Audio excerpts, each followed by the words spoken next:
Namaste, namaste, and welcome to this short video practice. Today we are looking at ways to find length and space in the back of the body. We call this in yoga the posterior chain, and many people find that they are tight across some area of the back of the body.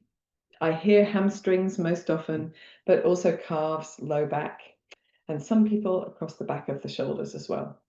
So we're looking at a set of practices here that are designed to help you find comfort and ease in those areas of the body, but particularly perhaps the hamstrings. And this is specially recorded for two of my lovely one-to-one students who have asked for it especially. So I've got some equipment here. I have a chair, which is probably quite obvious. And all of these bits are optional. You might like to try things out and see how they feel with different bits. I've got two blocks as well, just something to give me slightly less height from the floor. So these are all about supporting the floor towards you so that your body doesn't have to reach so far. Because when we put our bodies into a place where it's challenging, we tend to tighten our muscles. So actually what we want to do is create enough support that we feel length and softness, enough softness to move. So the blocks are quite good because they can be used at a variety of heights, and the chair offers a little more height. And I've got a belt, which I'm going to use in my first practice, and also a little softer block to sit on. This is only a little block, could be a cushion, could be something higher if you need. So let us begin this practice. It's just really 4 practices. So 4 different things to do. And we're going to start lying down on the back, belts handy if you might need one. And here in this position, constructive rest, we've got the feet on the floor, the knees are bent, the hips are on the floor, the arms can rest away from the body so the backs of the shoulders, arms and hands can find the floor, and the back of the head, that centered space between the shoulder blades. All of these parts of the body are supported. And with that support, they can switch off some of their muscle tone, some of the tightness or the tension that they hold on a regular basis. So here, try just gently turning your head from one side to the other, just to see if you can ease a little comfort into the back of the neck and shoulders. This is a really lovely thing to do if you feel tight across the back of the shoulders or the neck. Or if you spend a lot of time sitting or forward folding, working at a desk, gardening, cooking, knitting. These are all the things I do. Maybe you've got other reasons that you would forward fold. Reading is a good one. So bringing your head back to center and just seeing if that feels maybe a little bit more comfortable. Hopefully it does. So a classic hamstring stretch would be in this position, bringing one leg in towards you. And we're going to do that kind of motion, but we're going to do it in a different way. So bend your left knee in towards you. Just give your knee a little roll in one direction and then the other, finding a little bit of ease through the back of the leg and the hip. And then we're going to try and extend our left legs as straight as feels comfortable, as perpendicular as feels comfortable. And for folks who don't really have a big issue with their hamstrings, you might be able to do that quite comfortably. But if you can't, we're going to take this belt around the back of the thigh and then hold the belt to support that leg in its lengthened position. We don't need to have our legs absolutely straight. A little bit of straight is fine, but we do want to find a point where it feels like we're challenged for our stretching. So not super stretchy, but maybe about an 80% stretch. And then you're going to gently begin to point your toes and then gently flex your foot. So extend the heel away, draw the toes back towards the body. So going from one to the other, nice and slowly. And as you work here with your leg in a position that feels just stretchy enough, not too stretchy. If we move the foot like this, we do a little bit of nerve flossing, a little bit of gentle lengthening of the nerves. So we want to make sure this doesn't feel too intense, that we're practicing slowly, and that we're giving ourselves the opportunity to feel the way into the practice. For those of you who are quite comfortable in this perpendicular position, you can draw your head and shoulders closer to your leg.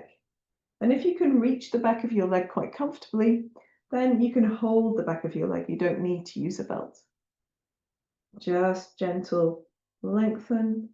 And for me, I feel this across the front of my ankle and also a little bit across the calf and in the groin as well. So that just goes to show that's where the nerves are in the body. And then gently releasing down and then bending this knee gently into your chest and holding it towards you.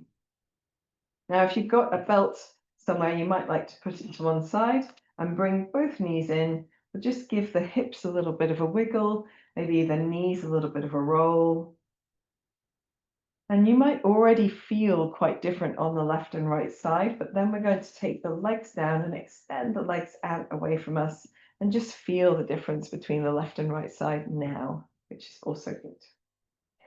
I forgot, of course, at the beginning, we should have touched our toes to see how close we could get, but it's fine.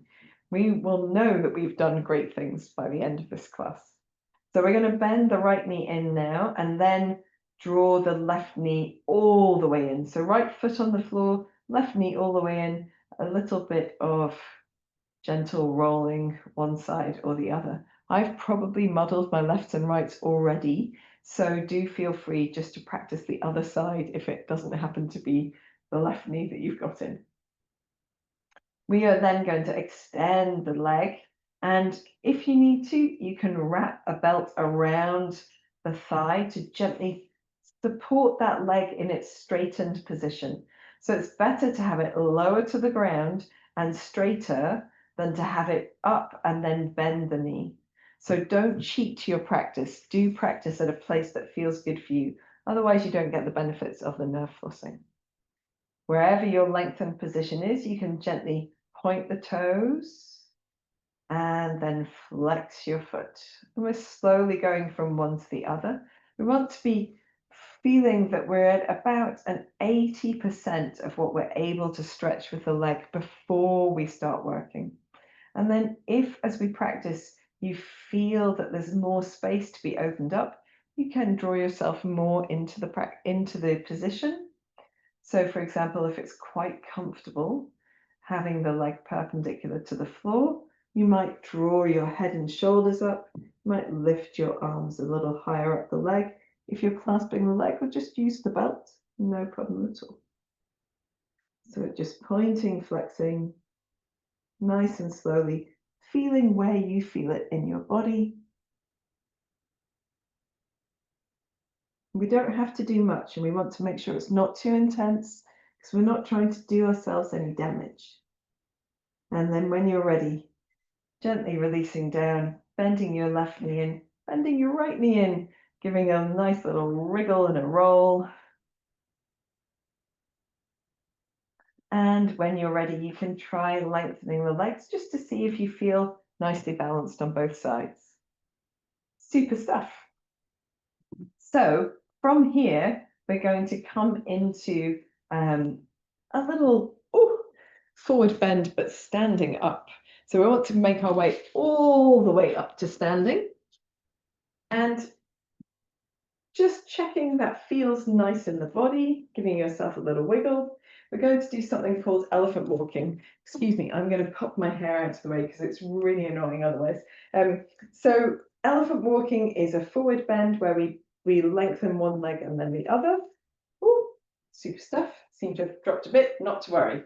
So I've got my supports ready and we can work our way down to the floor if we need to. So I'm going to put the blocks down in front of the chair, but I'm going to come to work with the chair first so I can work my way steadily into this pose.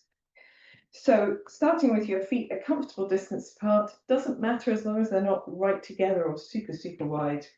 We're going to breathe in and take the arms back and open the chest. We do this because as we firm those muscles in the back of the body, it means that as we come forward, they lengthen a little more easily than they would do if we hadn't already contracted them. So we can practice that again on different poses. But here we're coming down to the chair and we want to support the torso away from the floor. So we're scooping the belly in, pressing into the feet, pressing into the arms. We're in a sort of halfway forward bend, and then we can lengthen one leg as we bend the opposite knee. And it's okay to move the bottom a little bit from side to side, but we don't really want to do big sways here. We're more concerned with lengthening one side and then the other, nice and firm across the belly. Now, it might be that this feels really comfortable, but it's good to start here so that you know that it feels comfortable. And when you're ready, you can come down onto your forearms. And again, thinking about lengthen the torso, a lift in the belly muscles, maybe active across the upper back. Try not to crank the chin forwards or all the way under, just nice and neutral, whatever feels good to you. We're still walking one side and then the other. We can come down onto the blocks if it feels comfortable on the forearms of the chair. If it doesn't, stay wherever you're comfortable. And if it feels good on your blocks on ends, you can flip the blocks so they're on their sides. Maybe coming a little lower, a little scoop of the belly. We can lift the hips as well. We can turn the blocks to their lowest setting. Maybe letting the crown of the head come down towards the floor. And then if you wish to, you can reach for the floor. On your fingertips is fine. You can reach any bit of the body that comes to the floor naturally. And we're just keeping that gentle length on one side and then the other, trying to find where the body is tight and where it's comfortable. And then when you're ready, you can come to stillness in the center. Just going to walk our hands back up to the chair. Do a little wiggle here. So both knees bent, wiggling the hips from side to side. And then we're going to bend the knees deeply, take the weight onto the feet to stand all the way tall. Aces. So at the top, just giving yourself a little shake out, a little movement that feels good to you. And then we can do that just one more time, just finding our way down in that very systematic way, but also focusing on first creating that contraction in the back of the body before we move forwards. So we start in front of the chair, we take the arms nice and wide, opening the chest towards the ceiling, really finding the buttocks switch on, and then folding forward from the hips, taking the hands to the chair, and just seeing here, pressing into the chair. Maybe the elbows can soften a little bit. Maybe we have a little gentle sway of the head from side to side. Feeling good in the backs of the legs, bringing the forearms down. Still feeling good in the backs of the legs. We're lifting in the tailbone, trying to think about lengthening the torso. And then if you wish to, coming down onto your blocks. Oh, that does feel good. And I quite like it. So I've got quite a lot of range in the back of my body, and I still really enjoy this process of coming into it gradually because my body enjoys it instead of just going straight for what can be done at the extreme. Moving the blocks, and I'm nowhere near as flexible as I used to be, but then that's how it goes. Moving the blocks again if you wish to.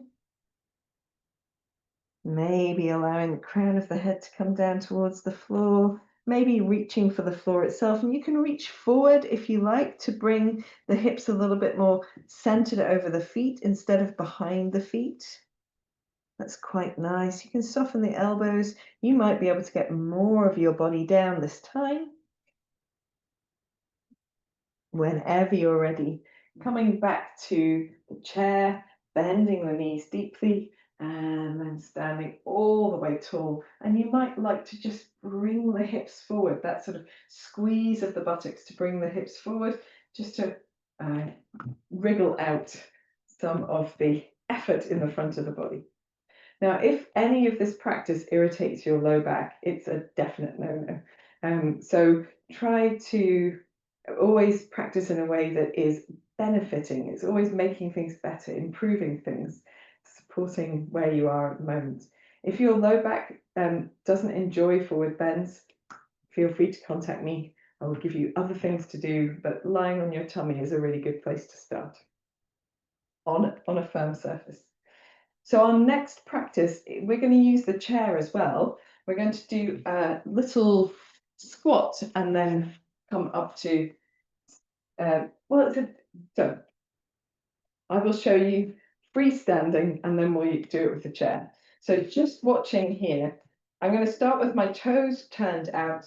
I'm going to come into a squat. I don't need to be as low as I can go, so I don't want to sit right at the bottom here. I want a little active in my legs, so my muscles are switched on. And then I'm going to turn my toes forward and find a forward bend. And I'm just going to turn my toes out and find that squat not as deep as I can, nice and active, and then go from one to the other. But we are going to start doing it with the chair first and then come into that variation. So here, I am going to face my chair with my toes turned out, and I can use the chair. You see if I can do it a little bit better there. So I can use the chair, so as I come down, I don't need to come down quite so far, nice and firm in the belly and nice and upright in the back, and then just pressing out of the legs to turn the toes to face forward, and then finding a forward bend in that same sort of position. So with the toes pointing forward, the knees are over the toes or pointing in that direction. And then we lift slightly to turn the toes out and come into that squat. Not as low as you can go. Still want to be very active in the legs here. Lifting slightly to pivot on the heels, toes pointing forward, forward bend. Lifting slightly, pivot on the heels, toes pointing out, deep squat. Lifting slightly, pivot on the heels, toes forward, forward bend, and we're just going from one to the other. Let's do one more like this. We'll finish in the squat, and then we're going to press all the way tall and just shake out the legs a little bit. It's quite strong in the legs, so do bear that in mind. Now we can do the same thing, but with the blocks. So we come into that squat. So if you need to stick with the chair, stick with the chair. It's not a problem at all. So we can come into the squat with the chair or with the blocks, coming down perhaps a little deeper. Even if you're on the chair, you can come a little deeper. And then using just a little bit of support from the blocks to turn the toes in and find that forward bend. Scooping the belly in, a little lift to turn the toes out, sink the hips down, not as low as you can go, but quite deep. And then pressing through the legs, turning the toes in, forward bend. And so we're just going from one to the other. It's a really nice practice, really good for preparing the hips for work as well. You don't need to do tons of it, but we'll do one more. Lovely job. And we'll finish in the squat. And then from here, press all the way up to standing. Very nice. You might like that little tilt forward of the pelvis, giving yourself a little wiggle. So if you are done with that particular practice, you can rest. And those who would like to progress all the way down to the floor can join me for a little bit of that as well. So we are starting with our feet turning out. So as you get more and more adept at the squat, you don't need to have your feet so turned out. So if you prefer to have them more turned in, that is absolutely fine. Hands to the center of the chest. We are bending deeply, trying to come down low, but not as low as we can go.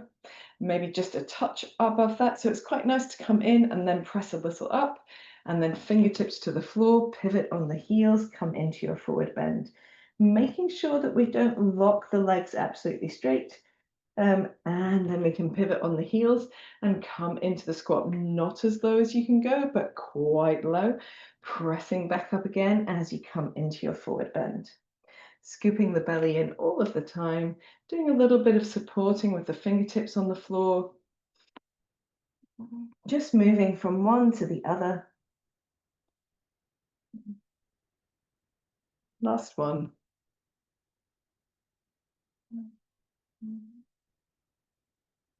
And finishing in your squat, hands to heart. We're going to press all the way up to standing. Just give ourselves a little shake out. It's quite strong in the legs after a while, but hopefully it feels good. So we have done our nerve flossing on the floor, which is great preparation for the posterior chain. We have done our elephant walks in a variety of shapes, obviously trying to get those as comfortable as possible, as deep into your forward bend as you can. And we've done our squat to forward bend, which is like a dynamic loading, I guess. And now we're going to take our blocks and sit on them for a little bit of forward bending.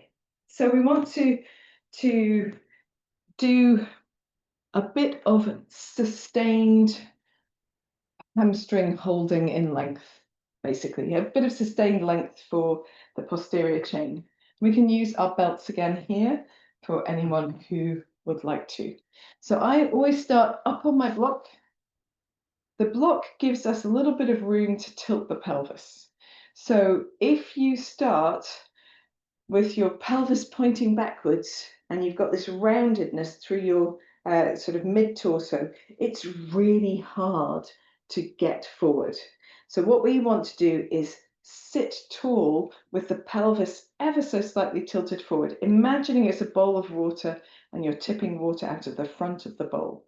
So we don't need to force it, we just need to encourage that sense of lift in the low back, and that helps us to fold forward with length in your low back. So actually not bending the back until we get quite deep into our forward bend, till we have that sense of release. So if you need to do this right up on top of your block, you can. That's what the block's for. You can use something with a bit more lift if it will be helpful. You can keep your legs a little bit soft as well if you need to.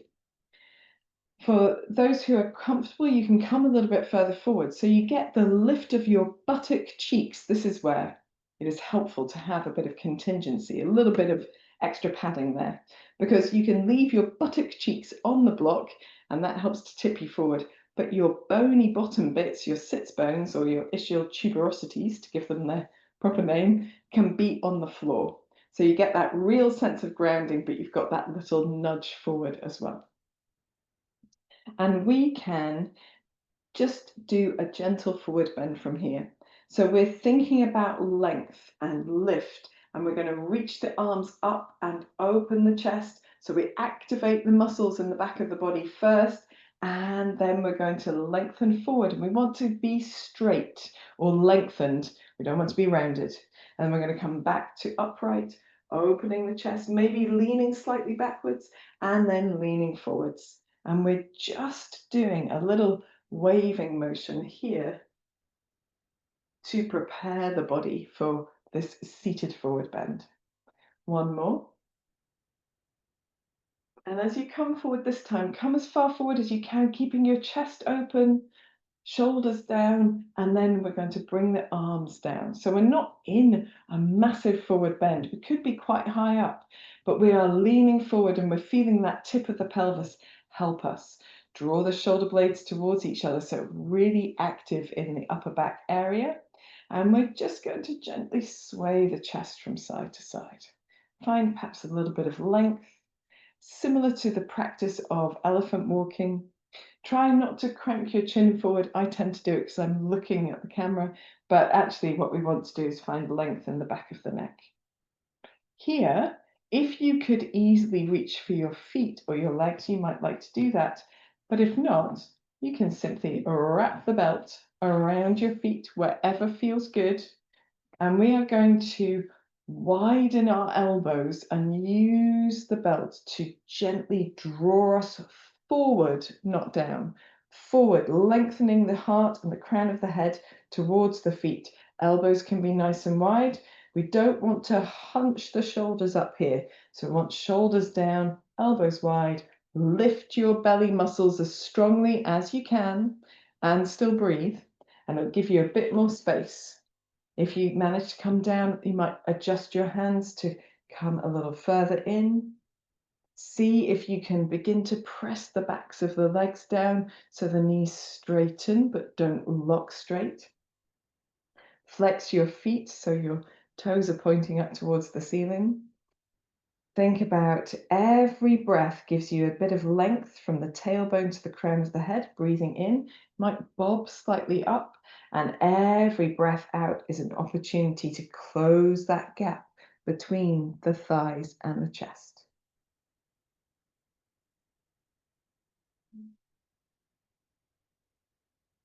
It is okay to use some strength to aid your journey, but without really forcing, and certainly without intense feelings in the body. So we don't want any sensations that bring us close to contracting the muscles we're trying to lengthen.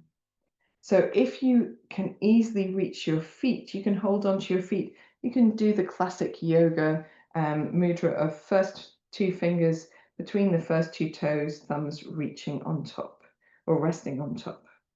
Or you can just hold wherever you're comfortable. When you get into this pose and you've spent a few breaths getting there and you feel that this is the point at which you'd like to hold, and that could be anywhere. It could be right up here, if that's the part where if you feel like you're going further, you're forcing or you're pressing to where the body doesn't want to go. Wherever you want to hold with whatever support you have in place, spend 5 to 10 deep breaths.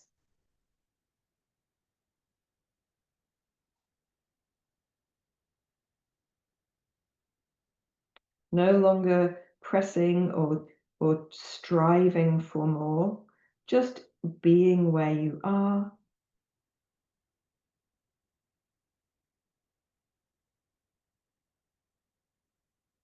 If you're continuing to breathe deeply, you might find the odd millimeter of extra movement happens just naturally with the breath.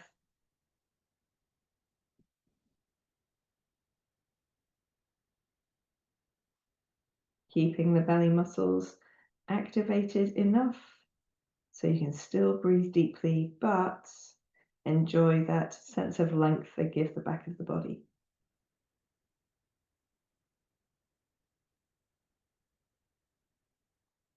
Let's hold for one more deep breath.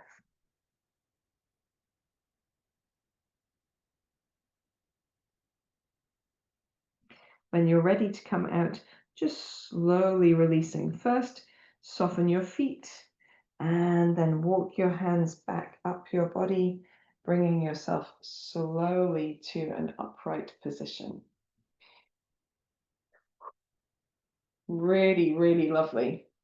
So it's great to hold that sustained stretch. We're going to come up off those blocks, bend the knees, just lean slightly back, and then gently ease the knees from one side to the other. As we lean away from them, it's a little bit easier for them to move, just like it is on the floor.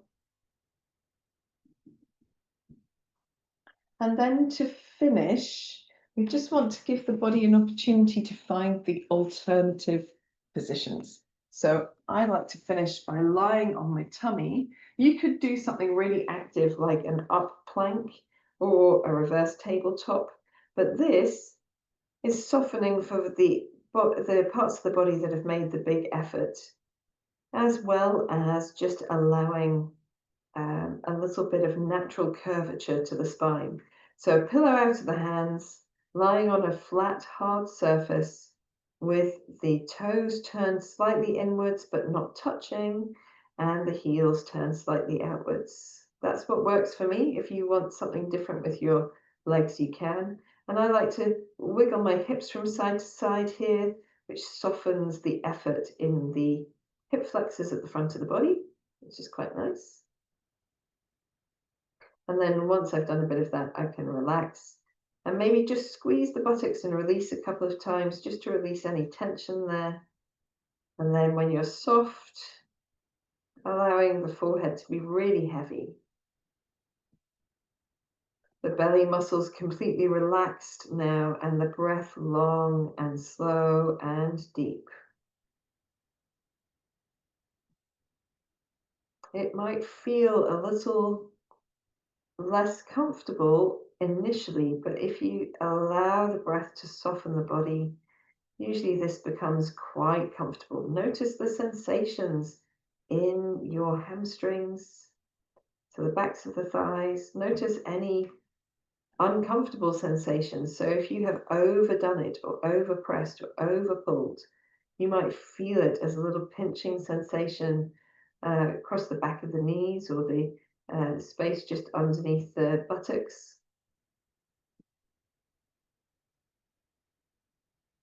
Or perhaps even the low back. And that's why we need to work with the bodies that we've got and work gently and avoid that sort of striving, pushing, forcing that is so commonplace in other disciplines.